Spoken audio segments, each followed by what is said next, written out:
Luis Alberto, thank you very much for that introduction of President Uribe. And perhaps we can enter right away into our dialogue. There's one point about your biography, Mr. President, that I would like to mention, which is that your mother apparently had the prescience to give birth to you on July 4th, 1952, which to me explains a lot about the tremendous commitment you have had to human freedom since that time.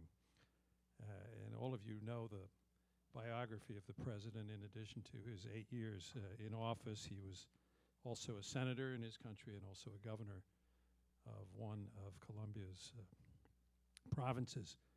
What I thought might be interesting to do, first of all, Mr. President, particularly since we're talking a bit about the context of the world 10 years after 9/11, and your country has gone through so many issues related to the question of security, dealing with terrorism, dealing with narco criminality. I was wondering if you could talk a little bit to our group here about the internal situation in your country, a little bit about how it was when you found it and the situation now, and basically, I don't want to call it the secret sauce, but maybe I should say, what is the secret sauce for solving such a difficult problem as the kind of security issue that Colombia confronted when you took office? Thank you, Ambassador. And my thanks to President Moreno for his generosity with me. It is a great honor to participate in this summit. This morning when I met Nicholas and Matt, I was amazing.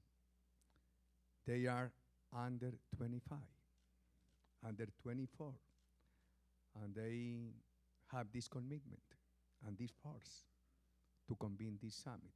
It is a great honor for me to participate with President Kwasewski, with Governor King, and I am very grateful at the United States and at President Bush. This morning I said to him that there were some turning points in my country because of his political support in your companion, Ambassador Negroponte, because of President Bush's decision to reinstall air bridge denial in my country, and his decision to sell smart weapons to my country.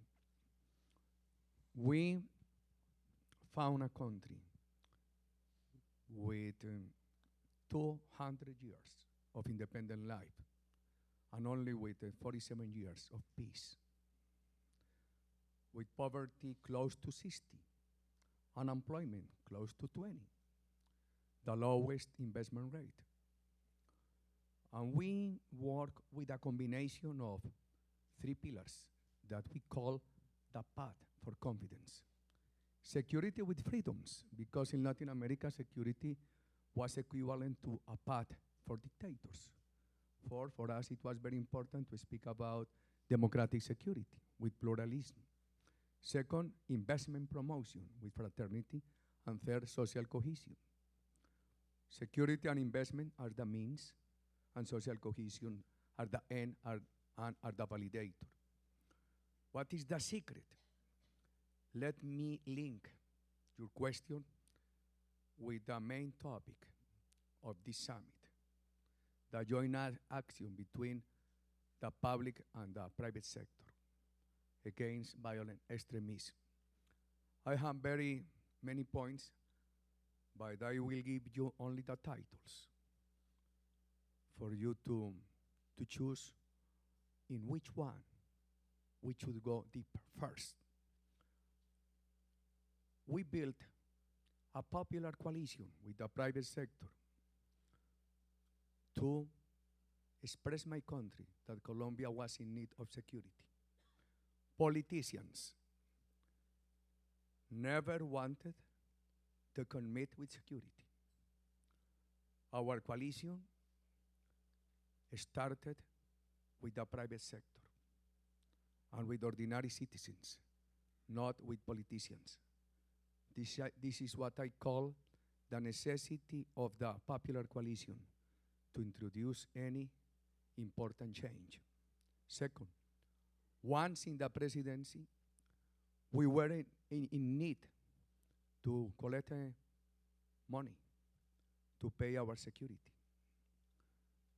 The wealthiest people of the country pay a new tax, and they supervise the appropriation and the destination of these new resources. And I have to say that they were totally committed. Third, we expanded the armed forces, the police, but it was crucial people participation.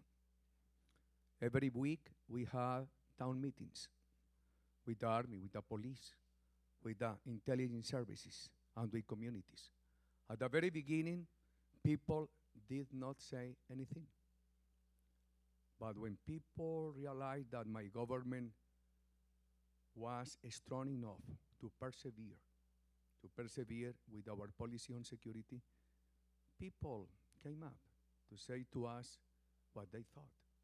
And many times there was a gap between the armed forces vision and the people's views. It was very important for us to become better in security.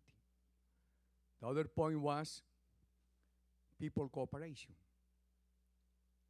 We said with our armed forces, with our technology, even with the help of the United States, it is not possible to defeat terrorism. Therefore, we need people participation.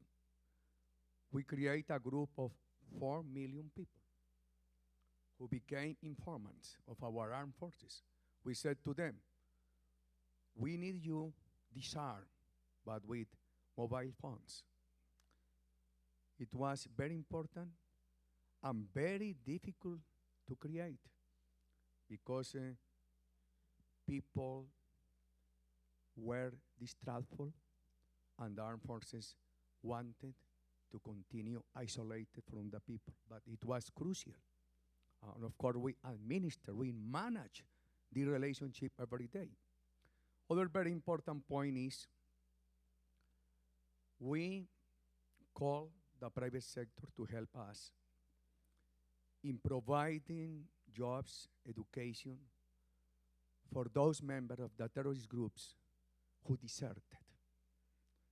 We have spoken about 3 elements to shatter, to dismantle the terrorist groups. First, to go with all the strength against the kingpins. Second, to receive with generosity those making the decision to desert, to demobilize. And third, how to avoid new recruitments. For we are in need at this moment. Colombia is beginning to call the private sector to act in joint action with the government to provide youngsters with relevant education and at the same time with early possibilities to have legal income. Because throughout Latin American countries, we have a great question and we need a great answer. What our countries should do to prevent youngsters from being recruited by organized crime, by terrorist groups. In my opinion, the best answer is how to provide them with relevant education and at the same time with early income. It is very important for the private sector in any Latin American country to apply the tools of the capitalist system to the base of the pyramid in the words of Prahalad. We need to take venture capital funds to promote small enterprises of the poorest communities, etc. We have developed many options for joint action between the private and the public sector, but we need many more. These are some of the options we have included in our platform and we are thinking in. Maybe I could pick up on the last point, Mr. President. Colombia has a tradition, a history really, of managing its economy very well. Before the difficulty with the narco criminals, Colombia had a very, very high credit rating, and even in the most difficult times was given credit for very good economic management. Now the problem with the narco traffickers has diminished, and you have extended control over the territory of your country, which was not available at the time that you took office. Maybe you could talk to us a little bit about what are some of the investment and economic opportunities for Colombia going forward in the future. What are the opportunities for Colombia to not only have investments that will create jobs for its young people, but also to better link and better integrate the economy of Colombia with the region, the hemisphere, and the rest of the world? To promote a second pillar, economic investment, private investment, domestic and international, we follow this path. Security, it was our top priority. In a country with kidnapping, with a high rate of homicides my country is not in a paradise, but my country is doing better. No people wanted to invest. Second, legal security. We adopted a law allowing the government to sign pacts on stable rules with the private sector. Third, political security. In a country where people at the moment they get up in the morning, they have to think, what is the next enterprise our president will confiscate? There is no political security. We need to transmit confidence by telling people this government is a true believer in the private initiative to overcome poverty and to have a social fabric with better income distribution. Second, good macroeconomics. We restructure 464 state agencies to reduce the expenses of the government, to save money, and to translate money into education, health. We improve a lot in education, in health. Today, the total number of people in Colombia has health insurance with a mixed system of private and public providers. Third, our insertion in the international economy by getting market access through many agreements. Indian Community, Mercosur, Colombia, Peru, and Chile, with some Central American countries, with Canada. Prime Minister Harper called me 3 weeks before the end of my administration and told me my best contribution for the well-being of Colombia is the good news that I want to give you. The Canadian Parliament has already ratified the agreement with Colombia. The agreement with the United States is still pending for ratification in Congress. The agreement we negotiated and closed and signed, the agreement with the European Union and with many other countries. But there is necessary one answer. What are you going to sell in these markets? For in consultation with the private sector, my government chose how to add value to the traditional economy of the country and what should be the new economic sectors in which Colombia can become a world-class player. One of the sectors we chose is the production of biofuels, because Colombia does not need to cut the jungle down, does not need to limit food security. We have enough land to expand food security and at the same time to expand the production of biofuels. And of course, if you want to be competitive, you need a permanent revolution in education. I want to highlight only one point: the integration between classical education and technology. When I was university student, no one in Latin America wanted to graduate as technician. Marxist professors said to us, if you are a technician, you are going not to think in how to contribute to the social revolution. Nowadays, it is very important to graduate high school students as technicians and to give them the opportunity to get in the university to become professionals. The main point in our educational revolution is the integration of technologies and universities, and of course, in joint action between the state and the private sector. This joint action is necessary to have relevant education. Ambassador, I have received this question in many countries. What was the reason for Colombia to having reacted so fast, so quickly? When my administration began, we never thought that Colombia was going to react as quickly as my country did. But I have one explanation: the excellence of the private sector in my country.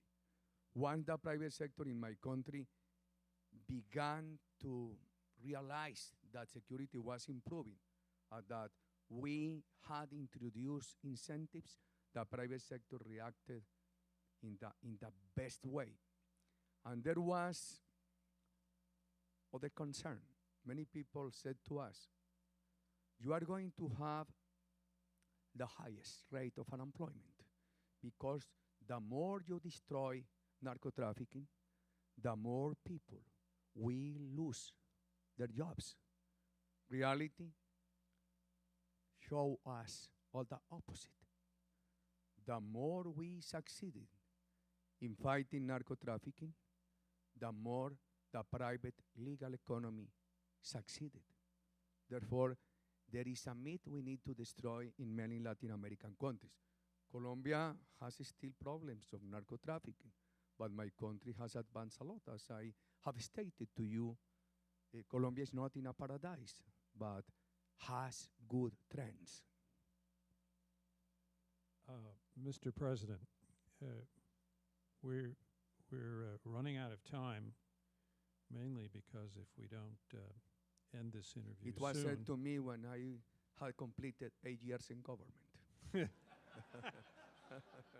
But the reason we're running out of time is because otherwise you and I will be late for the next panel on which we are both participating. But I do have a final question that I would like to ask you, Mr. President, which has to do with the region and the hemisphere.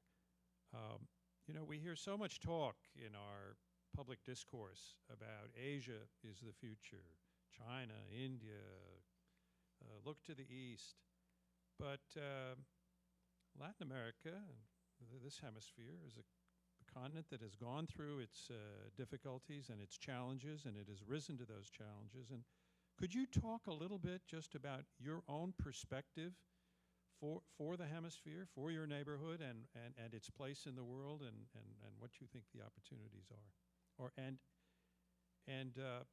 Are we finished, and is Asia the only part of the future of the world? As President Moreno has said many times, this could be the decade for Latin American countries. I have some specific concerns. Regarding Mexico, I want to applaud before you the courage of President Calderon. President Calderon made the decision to fight narco trafficking. The problem existed long before President Calderon was elected. My concern with Mexico is that Mexico is going to hold presidential elections in July coming year.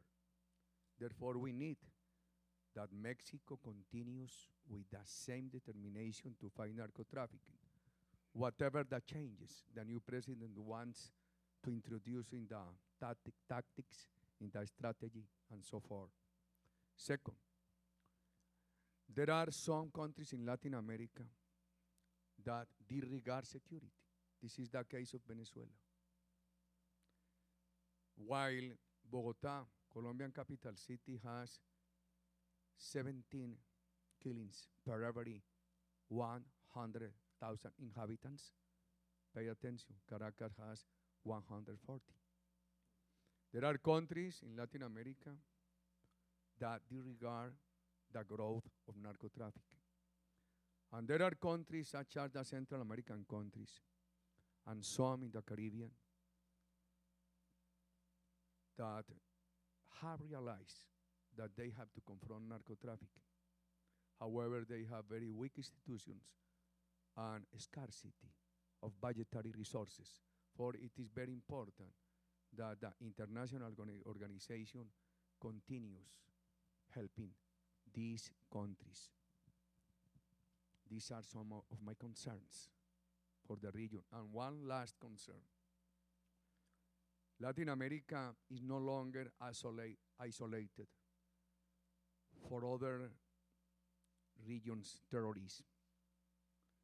The recent agreements between the government of Venezuela and the government of Iran, the government of Bolivia and the government of Iran, these agreements should be looked carefully by our countries, because we have received news that Venezuela has harbored terror groups not only from Colombia but from the Middle East and from the Asian countries. Mr. President, I think that some of the problems you just described, I think under your leadership in Colombia, you demonstrated that with the necessary energy and intelligence and political will, that these problems can be confronted and they can be overcome. And I think it is very much to your credit that Colombia has been launched upon such a constructive path as a result of your leadership, and also, of course, in concert with your own governments and with your civil society and your private sector. But as a final word, and you were crucial. You as ambassador before United Nations were very helpful. This is the opportunity for me to say to you, not in private, but before this great audience, that we are grateful at you. Thank you, Mr. President. And on that note, thank you very much. Gracias.